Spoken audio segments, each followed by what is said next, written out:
Shalom jemaat Tuhan, kembali kita akan melanjutkan pendalaman Alkitab kita pada kesempatan Selasa ini, yang dimana pada kesempatan kali ini kita akan melanjutkan di Lukas pasal 4 ayat yang pertama hingga yang ke-30. Namun sebelum kita akan bersama-sama melanjutkan pemahaman Alkitab kita, mari kita akan berdoa terlebih dahulu. Allah Bapa kami yang ada di dalam surga, pada kesempatan kali ini kami mengucap syukur kami boleh tetap terus diberikan kemurahan dan berkat Tuhan, dan kami boleh juga melanjutkan pembelajaran kami di dalam pendalaman Alkitab ini. Dan pada kesempatan ini kami akan melanjutkan di Lukas pasal keempat ayat yang pertama hingga yang ke-30. Maka kami berdoa memohon hikmat dan pimpinan daripada Allah Roh Kudus agar kami boleh belajar, terlebih lagi kami boleh dikuatkan, dan melalui pendalaman Alkitab ini kami boleh bertumbuh di dalam pengenalan kami akan Engkau ya Tuhan. Kami menyerahkan pembelajaran pendalaman Alkitab online pada kesempatan kali ini di dalam nama Tuhan kami Yesus Kristus. Amin. Nah, Bapak Ibu, saudara-saudari sekalian, ya, minggu yang lalu kita belajar di dalam Lukas pasal yang ketiga. Nah, pada kesempatan saat ini kita akan melanjutkan di dalam pasal yang keempat, ayat yang pertama hingga yang ke-30 dengan sub pembahasan di Lukas 4, 1-30 ini bicara tentang pencobaan Tuhan Yesus di padang gurun, dan juga berbicara tentang kembalinya Tuhan Yesus ke Galilea dan bagaimana Yesus itu ditolak di Nazaret. Ya. Nah, sebelum kita akan belajar bersama-sama tentang pendalaman Alkitab Lukas 4, 1-30 ini, marilah terlebih dahulu kita akan melihat ayat Alkitabnya, dan kita akan membaca ayat ini, dan saya akan bacakan bagi Bapak, Ibu, Saudara-saudari sekalian. Lukas 4 ayat yang ke-1-30. Perikop yang pertama, pencobaan di padang gurun, ayat yang pertama hingga yang ke-13. Yesus yang penuh dengan Roh Kudus kembali dari sungai Yordan, lalu dibawa oleh Roh Kudus ke padang gurun. Di situ ia tinggal 40 hari lamanya dan dicobai iblis. Selama di situ ia tidak makan apa-apa, dan sesudah waktu itu ia lapar. Lalu berkatalah iblis kepadanya, "Jika engkau anak Allah, suruhlah batu ini menjadi roti." Jawab Yesus kepadanya, "Ada tertulis, manusia hidup bukan dari roti saja." Kemudian ia membawa Yesus ke suatu tempat yang tinggi, dan dalam sekejap mata ia memperlihatkan kepadanya semua kerajaan dunia. Kata iblis kepadanya, "Segala kuasa itu serta kemuliaannya akan kuberikan kepadamu, sebab semuanya itu telah diserahkan kepadaku, dan aku memberikannya kepada siapa saja yang ku kehendaki. Jadi, jikalau engkau menyembah aku, seluruhnya itu akan menjadi milikmu." Tapi Yesus berkatanya, "Ada tertulis, engkau harus menyembah Tuhan Allahmu, dan hanya kepada Dia sajalah engkau berbakti." Kemudian ia membawa Yesus ke Yerusalem dan menempatkan dia di bubungan bait Allah. Lalu berkata kepadanya, "Jika engkau anak Allah, jatuhkanlah dirimu dari sini ke bawah. Sebab ada tertulis mengenai engkau, ia akan memerintahkan malaikat-malaikatnya untuk melindungi engkau. Dan mereka akan menatang engkau di atas tangannya, supaya kakimu jangan terantuk kepada batu." Yesus menjawab katanya, "Ada firman, jangan engkau mencobai Tuhan Allahmu." Ayat yang ke-13. Sesudah iblis mengakhiri semua pencobaan itu, ia mundur daripadanya dan menunggu waktu yang baik. Ayat yang ke-14 bicara tentang Yesus kembali ke Galilea. Dalam kuasa Roh kembalilah Yesus ke Galilea dan tersiarlah kabar tentang Dia di seluruh daerah itu. Sementara itu ia mengajar di rumah-rumah ibadat dan di situ ada semua orang memuji Dia. Ayat yang ke-16, Yesus ditolak di Nazaret. Ia datang ke Nazaret, tempat ia dibesarkan, dan menurut kebiasaannya pada hari Sabat, ia masuk ke rumah ibadat, lalu berdiri hendak membaca dari Alkitab. Kepadanya diberikan kitab Nabi Yesaya, dan setelah dibukanya, ia menemukan nas di mana ada tertulis, Roh Tuhan ada padaku, oleh sebab ia telah mengurapi aku, untuk menyampaikan kabar baik kepada orang-orang miskin, dan ia telah mengutus aku untuk memberitakan pembebasan kepada orang-orang tawanan dan penglihatan bagi orang-orang buta, untuk membebaskan orang-orang yang tertindas, untuk memberitakan tahun rahmat Tuhan telah datang. Ayat yang ke-20. Kemudian ia menutup kitab itu, memberikannya kembali kepada pejabat, lalu duduk, dan mata semua orang dalam rumah ibadat itu tertuju kepadanya. Lalu ia mulai mengajar mereka, katanya, pada hari ini genaplah nas ini sewaktu kamu mendengarnya. Dan semua orang itu membenarkan dia dan mereka heran akan kata-kata yang indah yang diucapkannya. Lalu kata mereka, bukankah ia ini anak Yusuf? Maka berkatalah ia kepada mereka, tentu kamu akan mengatakan pepatah ini kepadaku. Hai tabib, sembuhkanlah dirimu sendiri. Perbuatlah di sini juga di tempat asalmu ini segala yang kami dengar yang telah terjadi di Kapernaum. Dan katanya lagi, aku berkata kepadamu, sesungguhnya tidak ada nabi yang dihargai di tempat asalnya. Dan aku berkata kepadamu, dan kataku ini benar. Pada zaman Elia, terdapat banyak perempuan janda di Israel ketika langit tertutup selama 3 tahun. Dan 6 bulan, dan ketika bahaya kelaparan yang hebat menimpa seluruh negeri. Tetapi Elia diutus bukan kepada salah seorang dari mereka, melainkan kepada seorang perempuan janda di Sarfat, di tanah Sidon. Dan pada zaman Nabi Elisa, banyak orang kusta di Israel, dan tidak ada seorang pun dari mereka yang ditahirkan selain daripada Naaman orang Syria itu.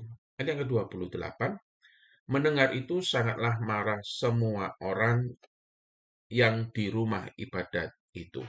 Mereka bangun lalu menghalau Yesus keluar kota dan membawa dia ke tebing gunung tempat kota itu terletak untuk melemparkan dia dari tebing itu. Tetapi ia berjalan melewati dari tengah-tengah mereka lalu pergi. Ya, sampai di situ pembacaan firman Tuhan kita. Nah, Bapak Ibu Saudari sekalian, gambaran pembelajaran yang coba akan kita belajar bersama-sama pada kesempatan ini saya berikan di dalam kerangka pembelajaran kita, ya. Yang pertama, kita akan melihat pengantar garis besar daripada perikop yang akan kita pelajari, Lukas 4 ayat 1 sampai 30. Lalu kita melihat di dalam setiap perikopnya, di dalam makna aslinya, ya. Saya bagi menjadi 2 garis besar, pencobaan di padang gurun dan kembali ke Galilea dan penolakan di Nazaret. Lalu setelah kita memahami makna aslinya, kita juga mencoba memahami konteks dan juga relevansi bagi kehidupan kita masa kini. Dan kesimpulan yang kita bisa pelajari dari Lukas 4 ayat yang pertama hingga yang ke-30 ini. Nah, di dalam garis besar pengantar kita, ya, ayat 1 sampai 13 itu berbicara tentang bagaimana Yesus terlebih dahulu berhadapan dengan setan dan menangkis usaha pencobaan yang dilakukan setan kepada Yesus sebelum ia setelah itu memulai pelayanannya di dunia ini. Lalu diikuti setelah pencobaan Yesus di padang gurun, diikuti di dalam sebuah seksi besar ya dari pasal 4 ayat 14 sampai nanti pasal 950 adalah tentang pelayanan-pelayanan Yesus yang dimana di dalam pelayanan Yesus pengajaran dan mujizat itu mendominasi di dalam pelayanannya. Nah, di dalam perikop ini sebuah pertanyaan utama yang coba akan dijawab dan juga akan dinyatakan melalui Injil Lukas ini tentang siapakah Yesus ini.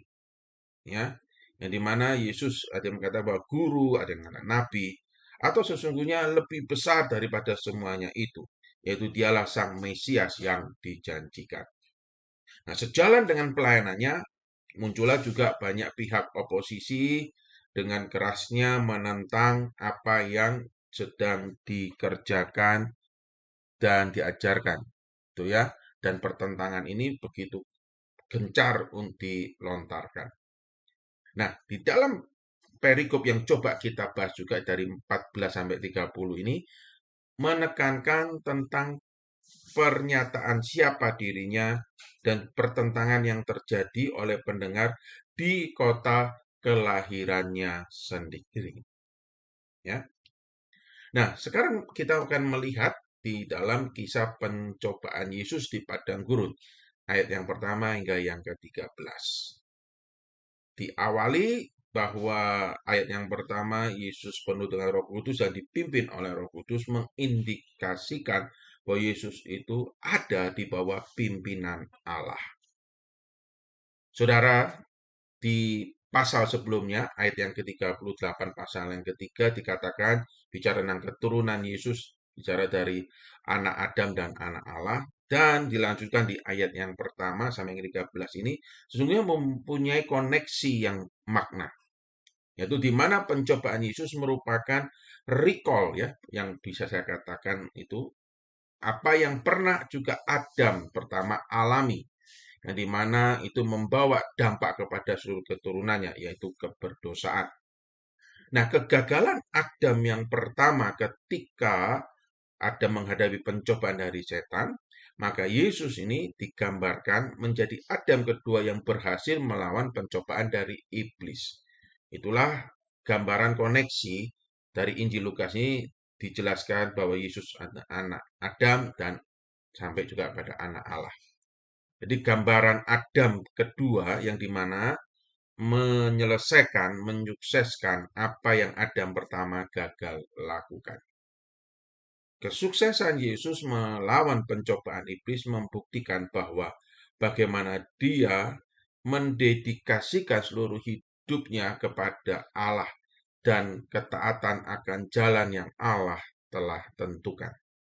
Dia tidak tergoda untuk mengambil jalan pintas atau melawan kehendak Bapaknya. Dia sadar bahwa kesuksesan misinya di dunia yaitu ketika dia sejalan dengan pimpinan dan kehendak dari Allah Bapa. Saudara yang terkasih, ada 3 pencobaannya yang dilontarkan, yang dilemparkan kepada Yesus, yang dilakukan oleh setan. 2 di antaranya menyerang tentang isu anak Allah, sonship. Nah, setan ini mencobai Yesus dengan seakan-akan dia mensupport tentang keanak-alahannya. Namun sesungguhnya motif di baliknya yaitu setan ingin menjebak Yesus untuk bertindak keluar dari kehendak Allah, yang melawan akan ketundukan dan ketaatan akan Allah, ya. Yang melawan perintah Allah, gitu ya, sebagaimana seperti Adam yang pertama, yang melawan perintah Allah untuk tidak makan buah. Jadi sesungguhnya itu juga motif iblis mencoba Yesus agar apa? Agar Yesus tidak perlu taat dan tidak perlu tunduk kepada perintah Allah. Engkau bisa menjadi independen, engkau bisa berbuat, dan apalagi engkau juga adalah anak Allah, gitu kan? Jadi punya kuasa yang luar biasa. Nah, di dalam melawan pencobaan dan godaan setan ini, Yesus senantiasa selalu memakai firman Allah untuk mematahkan setiap cobaan-cobaan dari iblis. Nah, maka sekarang kita akan mencoba melihat tiga pencobaan ini.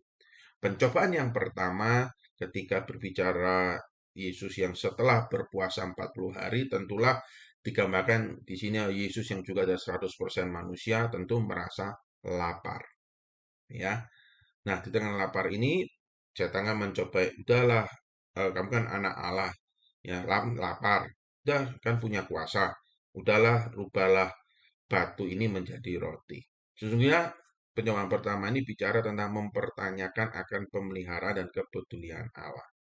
Logika setan yang ingin ditanamkan, jika memang kau itu anak Allah, maka sudah seharusnya tidak boleh mengalami kelaparan. Ya sudah tidak boleh mengalami sulit dan sukar. Udahlah rubah roti ya, ngambil jalan pintasnya. Bisa kan kau punya power kan, ambil jalan pintas. Nah, Yesus ini memahami motif daripada setan, ya, sebenarnya bukan berbicara tentang lapar, tapi tentang bertindak semaunya melawan perintah Allah dan melawan hukum Allah, natur Allah, ya. Nah, respon Yesus itu dia ambil dari Ulangan 8 ayat 3b, yang dimana bicara bahwa hidup adalah lebih daripada makanan. Bahkan hidup tidak diidentifikasikan dengan roti atau hal-hal jasmani, melainkan hidup itu tentang bagaimana melakukan kehendak Allah dan bergantung kepada pimpinannya. Pencobaan yang kedua, ya, bahwa sekarang setan lebih berani menyuruh, lebih langsung direct begitu, menyuruh Yesus untuk menyembah Dia, dan sebagai konsekuensinya dia mengatakan, aku diberikan ini kuasa nih untuk suruh isi kerajaan dunia ini ada di bawah kekuasaanku, ada di bawah kendaliku. Nanti kalau kamu menyembah aku, tak berikan kepadamu, ya. Nah, pencobaan kedua ini setan ini langsung menyerang, mengatakan kamu nyembah aku, tinggalkan loyalitasmu pada Bapa, ya. Nah, di mana ini sedang menyerang untuk melawan hukum Allah yang pertama. Nah, di dalam godaan ini setan bahkan menjanjikan akan kuasa dan otoritas ke seluruh dunia sebagai gantinya, kan? Nah, motifnya jelas jalan pintas, meninggalkan jalan kesengsaraan yang ditetapkan oleh Allah Bapa untuk Yesus ke dalam dunia untuk memperoleh apa? Memperoleh kekuasaan, ya, atau artinya bahwa Yesus ditentukan Allah untuk menebus umat manusia itu dengan jalan salib, kan. Nah, iblis ini kadang sudah enggak usah lewat jalan itu. Susah kan, jalan pintas saja lu nyembah gua, nanti langsung kukasihkan. Gitu ya. Jadi motifnya bicara mendapatkan kekuasaan secara instan. Meski setan mempunyai kekuasaan yang cukup besar, namun tentu dia tidak akan pernah bisa mewujudkan janjinya. Usulan ini sebetulnya hanya bicara kebohongan belaka, ya, atau pakai bahasa kerennya hari ini. Ini adalah sebenarnya sebuah prank, ya, seakan-akan ini aku punya kuasa, tak kasih kepadamu. Tapi sesungguhnya itu hanya sekedar prank, ya. Dan itu tujuan ngepranknya itu hanya untuk menggoda Yesus untuk keluar dari jalur Allah. Yesus mengetahui bahwa mengikuti Dia bukan malah mendapatkan kekuasaan, namun malah kehilangan segalanya, ya toh? Misinya untuk menyelamatkan manusia akan menjadi gagal total. Tidak pernah, saudara, ada jalan pintas dan mudah untuk mencapai kemuliaan dan kesuksesan mesianis. Atau juga tidak pernah ada jalan pintas untuk di dalam pertumbuhan iman, di dalam kehidupan di dunia ini yang sudah jatuh di dalam dosa. Nah, di dalam pencobaan ini, Yesus merespon juga dengan firman Tuhan yang terdapat di dalam Ulangan 6:13, bahwa hanya Allah yang layak menerima puji dan sembah. Nah, Ulangan 6 ini 4 sampai 9 ini merupakan yang dikatakan bagi orang Yahudi itu Shema, ya. Doa umat Yahudi yang dinaikkan di dalam setiap hari. Pencobaan yang ketiga digambarkan bahwa Yesus dibawa di bumbungan bait Allah, ya. Tingginya diperkirakan kurang lebih 450 kaki, itu ya. Berarti itu digambarkan pada zaman itu tentu sangatlah tinggi, Saudara. Ya, kalau orang lompat dari eh, bumbungan bait Allah itu dari atas turun ke bawah, tentu tidak akan selamat dengan ketinggian seperti itu dan membutuhkan mujizat atau intervensi ilahi untuk bisa selamat. Nah, di sini iblis juga memakai ayat firman Tuhan tetapi dipelintirkan akan arti dan maknanya melalui Mazmur 91, 11 sampai 12. Yang dimana itu berbicara bahwa Allah akan melindungi, bahwa kakinya tidak akan terantuk. Ya, iblis memakai melalui ayat ini. Nah, di mana logikanya yang dipelintir gitu ya. Jika Allah melindungi miliknya dan engkau adalah anaknya, maka kamu lompat, nanti jangan khawatir, Allah akan melindungi. Kan ada katanya mengatakan di Mazmur itu kan, bahwa engkau akan dilindungi, kakimu tidak akan terantuk, engkau akan ditatapnya, dan sebagainya. Nah, Yesus tahu bahwa hal ini adalah untuk mentes atau mencobai akan arti dari pemeliharaan dan perlindungan Allah. Dipelintir maknanya. Nah, tindakan mengikuti pencobaan iblis ini akan justru membuktikan tentang lemahnya iman dan kepercayaan akan Allah. Ya, sehingga seakan-akan Allah itu perlu dites dan perlu dibuktikan ucapannya. Betul apa enggak? Nah, Yesus merespon dari pencobaan yang ketiga ini dengan mengatakan di yang firman Tuhan yang tercatat di Ulangan 6 ayat 16, ya, bahwa di mana itu intinya bahwa jangan mencobai Tuhan Allahmu. Nah, Yesus tidak akan mencobai Allah Bapa atau memamerkan pelayanannya dengan pertunjukan hanya untuk pameran belaka. Nah, saudara, setelah 3 pencobaan yang dilontarkan ini digambarkan bahwa setan pergi untuk sementara waktu mencari waktu yang tepat. Yang dimana nanti kita melihat ya di minggu depan konfrontasi Yesus dengan setan kembali muncul di ayat 31 hingga 44. Nah, saudara, melalui kisah pencobaan ini penulis sesungguhnya ingin menunjukkan kualitas Yesus, ya, yaitu Yesus sebagai 100% manusia, dia punya ketaatan yang sempurna kepada perintah Allah Bapaknya. Ketaatannya terbukti dan itu taatnya terbukti bahkan sampai akhir di atas Kalvari. Itulah ketika di atas Kalvari Yesus meneriakkan tetelestai, sempurna, telah selesai apa yang ditugaskan dia, apa yang dikerjakan dia, sehingga dia menebus dosa umat manusia. Lalu kita lanjutkan di dalam ayat yang ke-14 hingga yang ke-30, ya, bicara tentang Yesus kembali ke Galilea dan bagaimana ketika dia mengajar di rumah ibadat sinagog itu ya di eh, Nazaret tempat kelahiran dia, dia ditolak dan bahkan hendak mau dilempar ke jurang. Nah, bagian ini memperkenalkan dan juga menggambarkan secara garis besar dan karakter umum dari pelayanan Tuhan Yesus selama pelayanannya di awal dan selama di daerah Galilea. Galilea adalah daerah Tuhan Yesus berasal, kan? Maka ini menjadi gambaran bahwa pelayanannya dimulai dari daerah di mana dia berasal. Lukas menggambarkan bagaimana kuasa Yesus di dalam mengajar dan bagaimana orang-orang itu menyukai pengajarannya. Di ayat yang ke-15, kata memuji dari bahasa aslinya doxazo ini, biasanya kata-kata yang dipakai umumnya ditujukan kepada pujian kepada Allah. Maka di sini Lukas ingin menggambarkan bahwa Yesus yang juga adalah Allah yang juga layak untuk menerima puji dan sembah daripada manusia. Ayat yang 16 sampai 30 Lukas mencatat tentang bahwa bagaimana Yesus juga pergi ke Nazaret dan mengajar di rumah ibadat. Di sana Dia mengajar dan bagaimana orang kagum akan pengajarannya meski tidak tergerak untuk mengikutinya. Inti pengajarannya di 16-30 tentang berita baik, ya, terlebih lagi berita tentang pembebasan, itu keselamatan dari Allah yang tidak hanya untuk orang-orang Yahudi, orang-orang terpandang atau orang kaya, tetapi juga untuk orang-orang miskin, orang-orang yang tidak dipandang, yang terpinggirkan. Bahkan digambarkan bahwa orang-orang asing yang bagi orang Yahudi ini tidak layak untuk menerima keselamatan. Tapi Yesus ingin menyatakan bahwa keselamatan juga diberikan kepada mereka.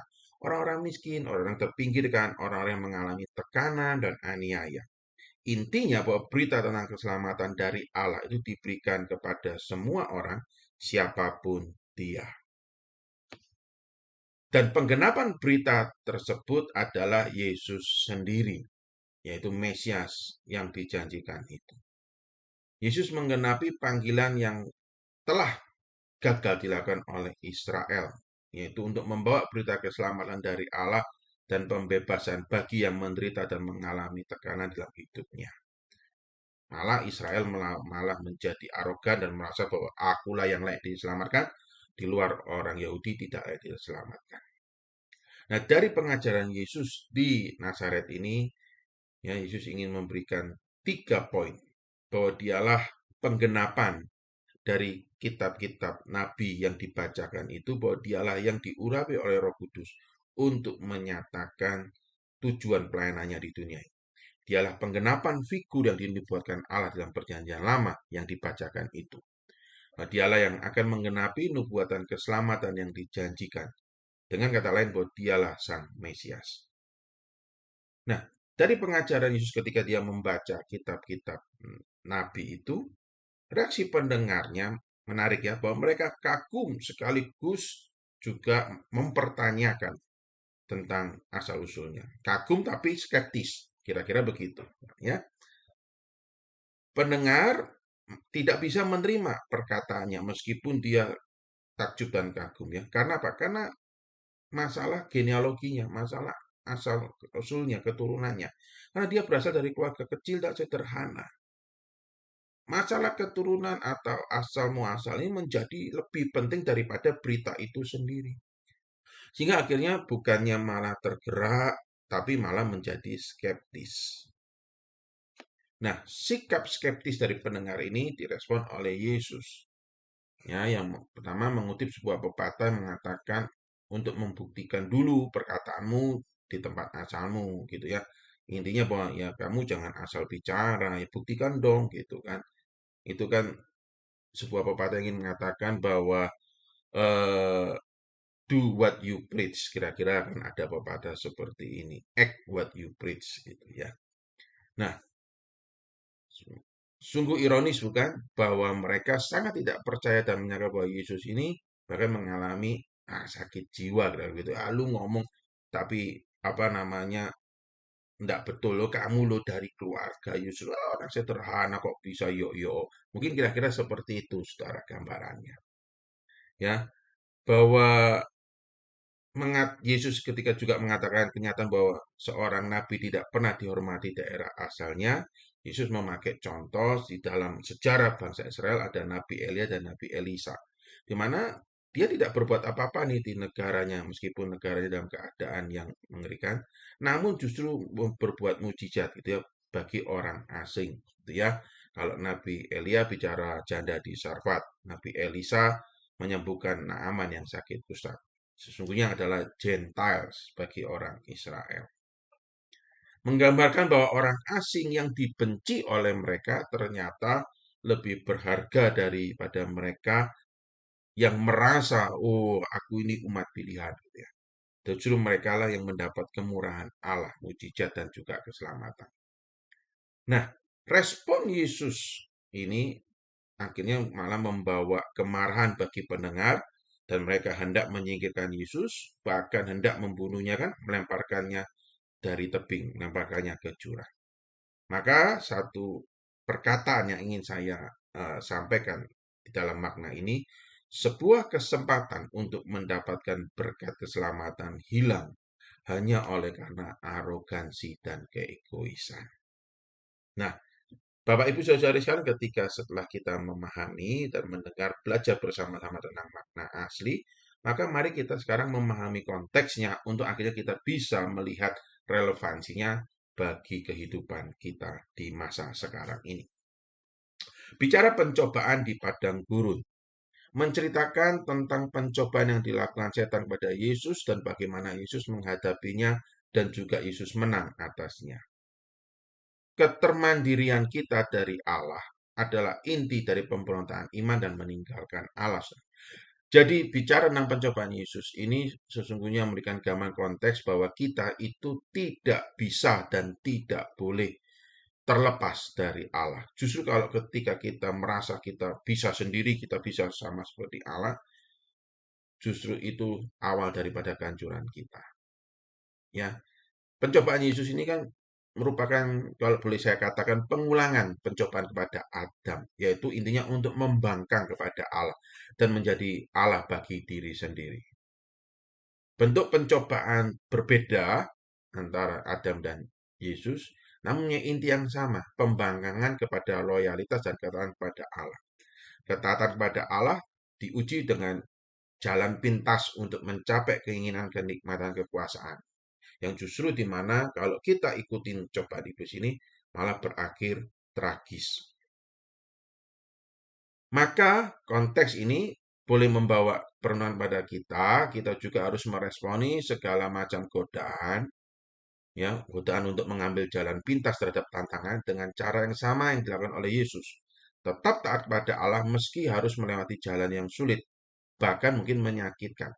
Karena kita harus tahu keterpisahan dengan Allah sejatinya berujung kepada kebinasaan.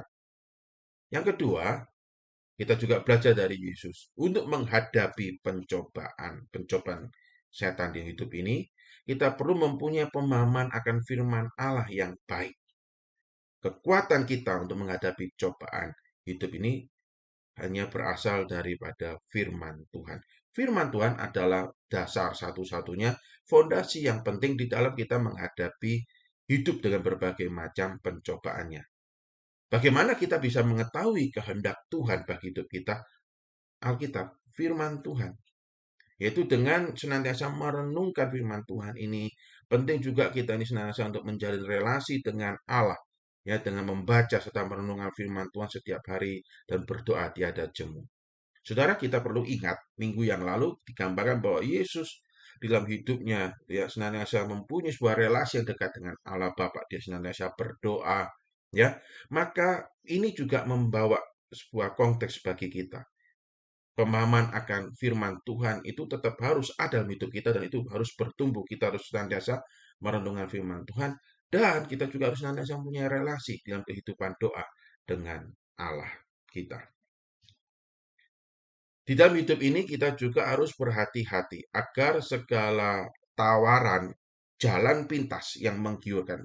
Biasanya seringkali dan memang jalan pintas itu sangat menggiurkan. Ya, karena apa? Karena lebih pendek dan lebih menyenangkan.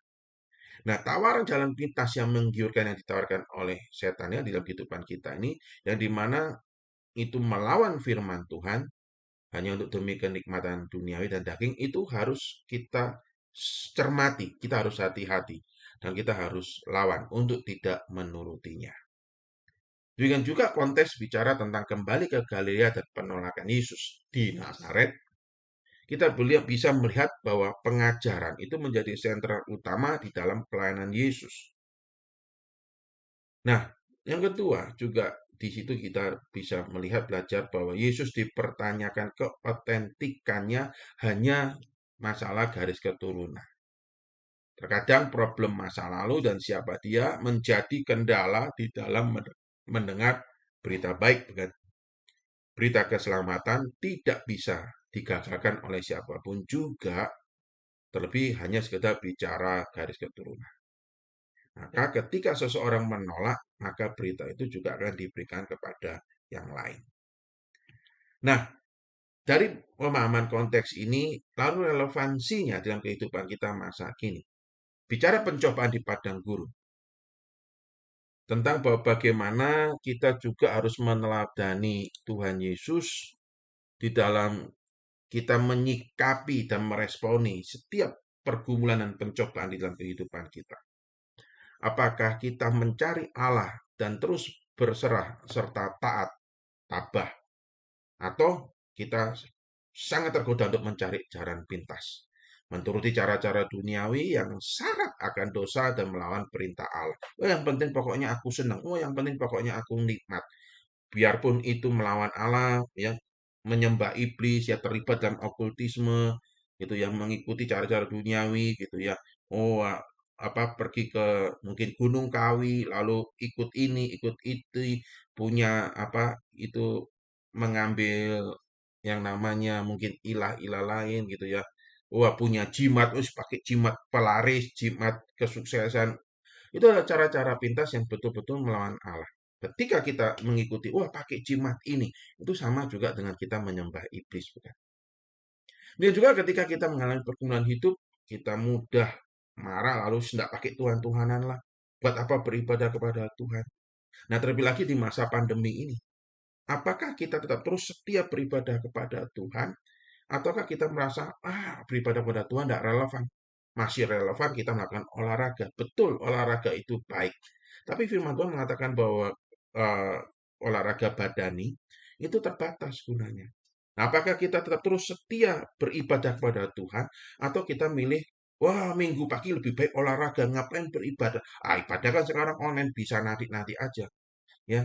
Seringkali kita tergoda untuk kita harusnya menyisihkan waktu untuk Tuhan, malah kita akhirnya menyisahkan waktu. Kalau ada sisa, waktu kita yang sisa-sisa, kita baru datang pada Tuhan kalau pas butuh. Di dalam pergumulan hidup hari-hari ini, di masa pandemi yang belum selesai, penting bagi kita untuk tetap terus berhati-hati terhadap tawaran-tawaran yang mengatakan bahwa wah lebih hebat, lebih nyata kuasanya kalau kamu sepedaan di hari Minggu. Tidak usah ibadah, tidak usah ke gereja, tidak usah ikut ibadah online. Tidak ada gunanya. Masih hebatan kalau kita olahraga, jalan pagi, ke sepedaan, ke jalan-jalan. Wah, pasti kita akan tidak kena COVID, pasti kita nggak sakit. Itu salah satu godaan-godaan dalam hidup ini untuk akhirnya kita meninggalkan Tuhan. Penting, saudara. Bukan berarti lalu olahraga tidak perlu. Perlu, olahraga itu perlu. Tetapi jangan sampai olahraga itu malah membuat kita tidak beribadah pada Tuhan. Olahraga malah membuat kita merasa lebih mengutamakan olahraga itu ketimbang mengutamakan Tuhan. Dia juga berbicara tentang roti. Ya, roti itu kan bicara kebutuhan dasar. Terkadang di dalam hidup ini kita juga tergoda akan hal-hal yang kita rasa itu adalah kebutuhan dasar kita. Ya, contoh, kita sudah punya rumah, tapi kita merasa, wah, tidak cukup, ini harus rumah yang lebih besar. Wah, ini kebutuhan yang dasar yang harus terpenuhi. Ya, rumah yang lebih mewah lagi. Mungkin kita sudah punya mobil, tapi kita merasa, wah mobil kita kok elek ya, kok enggak semewah nih, kok kurang ya mobil sport ya, harus punya mobil sport. Wah ini kebutuhan dasar nih, perlu nih, harus ini. Ya, segala gadget, aplikasi yang mewah, yang dimana sebetulnya belum tentu kita membutuhkan, tapi hanya untuk mengejar gengsi, untuk mengejar prestise, untuk mengejar bahwa, wah kelihatannya gua bisa tampil lebih keren, akhirnya kita merasa kita butuh. Lalu kita mengupayakan segala cara, korupsi lah, apalah, hanya untuk mendapatkan kebutuhan yang kita rasa kita butuh.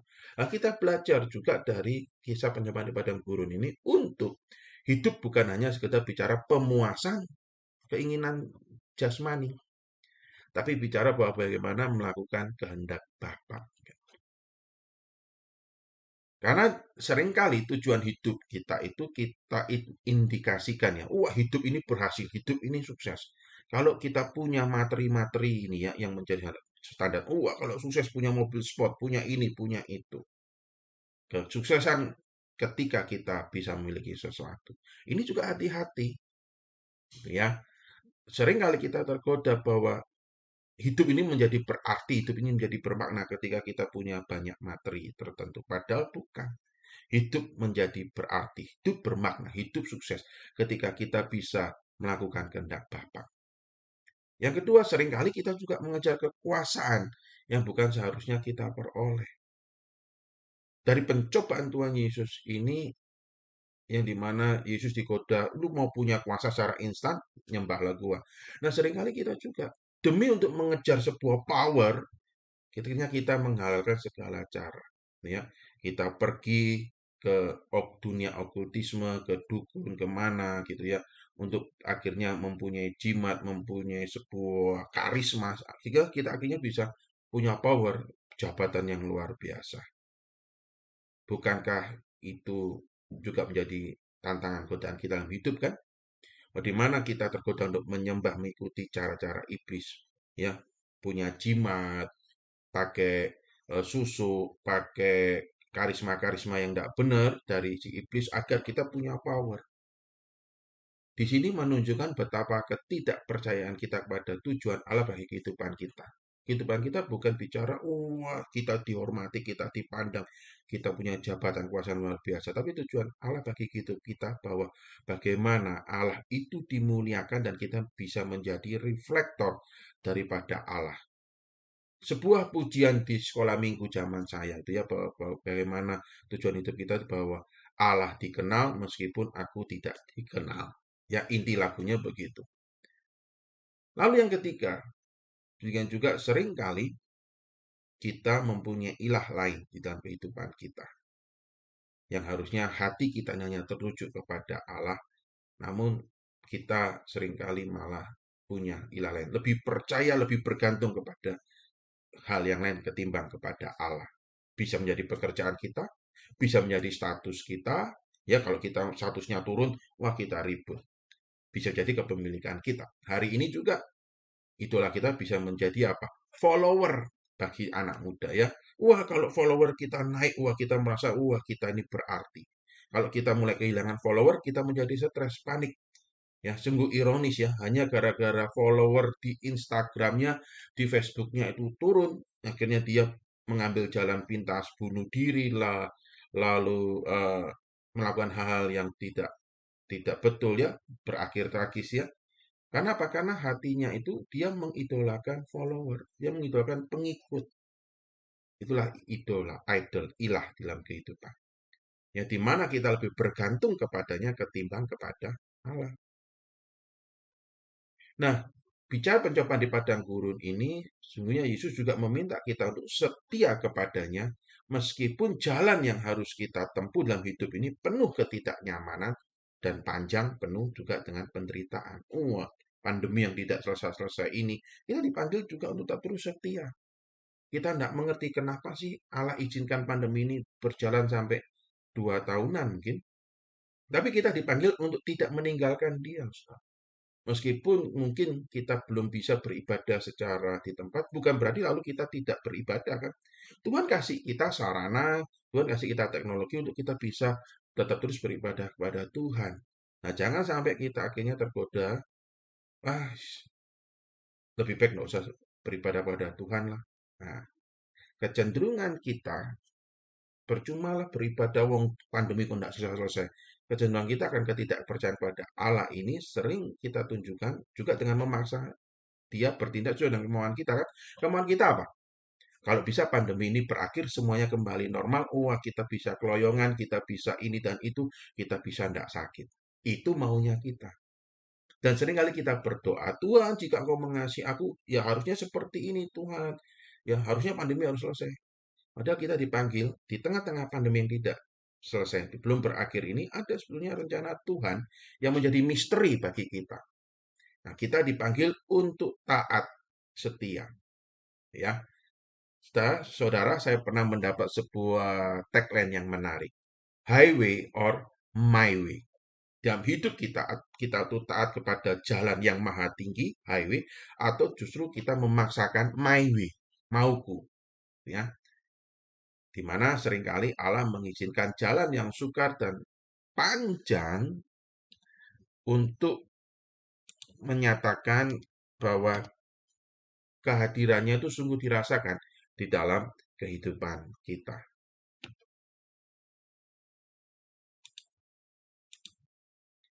Lalu bicara juga tentang Yesus kembali ke Galilea dan penolakan di Nazaret.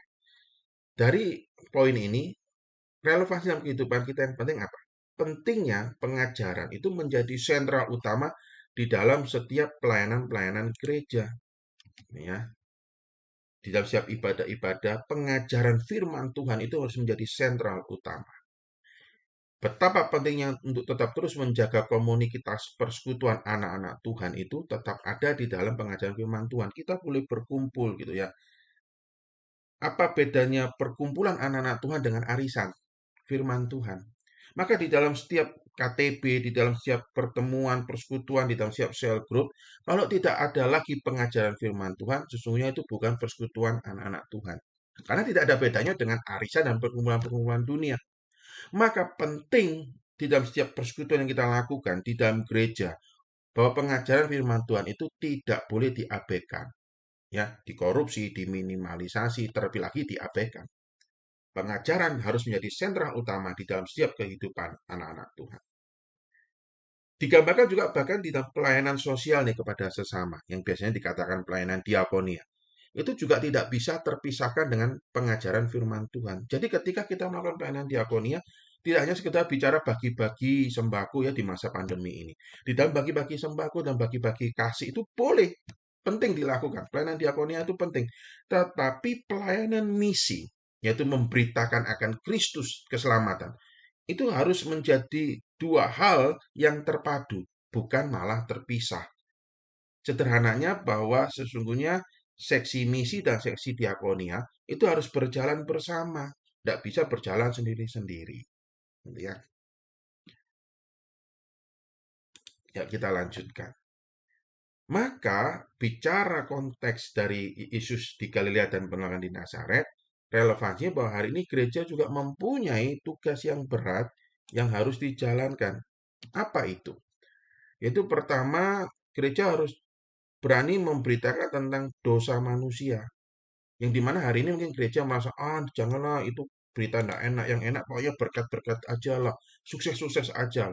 Oh no, gereja tetap terus harus menyatakan keberdosaan manusia dan hukuman Allah atas dosa kalau manusia tidak mau bertobat.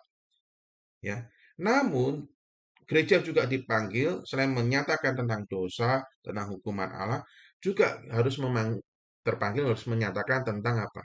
Berita keselamatan yang hanya di dalam Yesus Kristus. Jadi gereja itu dipanggil punya tugas untuk menyatakan dosa dan menyatakan berita baik. Nah, pelayanan di dalam gereja ini tentang menyatakan keberdosaan manusia, ya hukuman Allah kalau tidak mau bertobat, dan keselamatan hanya di dalam Yesus, itu tidak dapat diberhentikan oleh siapapun juga. Ketika manusia berusaha menghambat pelayanan gereja penting ini, di satu sisi, Tuhan pasti akan membuka jalan di sisi yang lain. Kesimpulannya, di dalam kesempatan kali ini, dalam Lukas 4, 1-30, tentang 5 hal. Ya, Kitab Ibrani 2, 18, 4, 15 ingin menyatakan bahwa Yesus itu peduli dengan kita. Bahkan dia sama seperti kita juga dicobai. Namun dia tidak jatuh di dalam pencobaan. Maka dalam hidup kita dengan pertolongannya, mari kita juga harus bisa melawan hawa nafsu duniawi dan godaan kedagingan. Bukan dengan kekuatan kita, namun dengan pertolongan daripada Allah Roh Kudus. Dan juga pentingnya contentment di dalam kehidupan. Pentingnya punya rasa cukup di dalam hidup ini. Agar kita tidak terjebak kepada keserakahan terhadap hawa nafsu duniawi. Yang kedua, bicara dalam hidup ini adalah bicara kehendak Allah atau kehendak kita. Highway or my way. Yang ketiga, dengan juga bicara arogansi diri yang mencelakakan. Seringkali kita merasa, wah aku ini lebih hebat daripada kamu. Wah kamu tuh siapa? Kamu tuh masih junior, aku ini sudah senior. Arogansi diri malah akhirnya kita kehilangan berita baik. Kita kehilangan kesempatan untuk kita diingatkan dan kita boleh mengalami kemurahan Allah. Yang keempat, sejatinya manusia itu sesungguhnya butuh kemurahan Roh Kudus yang melahirbarukan kita, menghancurkan arogansi diri, dan mengubah kita. Perlu untuk kita akhirnya mengalami kemurahan Allah ini untuk akhirnya kita bisa sadar diri dan memohon akan belas kasihan dan kemurahan Allah. Dan yang kelima, ingatlah Ketika salah satu pintu tertutup, berarti ada pintu lain yang terbuka di dalam pelayanan kita. Ketika Tuhan sudah memanggil kita untuk melayani Dia, maka Tuhan berkuasa untuk menyelesaikannya. Tuhan tidak bisa dihambat oleh siapapun juga. Nah, demikian Bapak Ibu, saudara-saudari sekalian, pada kesempatan ini kita boleh belajar dari Lukas 4, 1 sampai 30. Nah, saya juga mengajak Bapak Ibu, saudara-saudari sekalian, untuk kita juga bisa melanjutkan pendalaman Alkitab kita ini pada nanti jam setengah 6 sore. Yang mau datang saya undang, mau juga live streaming juga boleh, ya. Di YouTube channel kita, saudara bisa ketik aja bit.ly garis miring YouTube strip GIASBY. Lalu nanti saudara set notifikasi jam setengah 6 sore akan ada live streaming pendalaman Alkitab yang nanti akan dilayani oleh Bapak Penatua Lindra Haryanto. Maka saya mengundang untuk Bapak Ibu Saudara-saudari sekalian untuk tetap terus kita bersekutu belajar dengan firman Tuhan ya melalui sarana-sarana online yang luar biasa ini, dan jangan lupa juga nanti sore ya setengah 6 kita ada pendalaman Alkitab secara live streaming yang akan dilayani oleh Bapak Penatua Lindra Haryanto. Nah, Tuhan Yesus memberkati kita semua. Amin.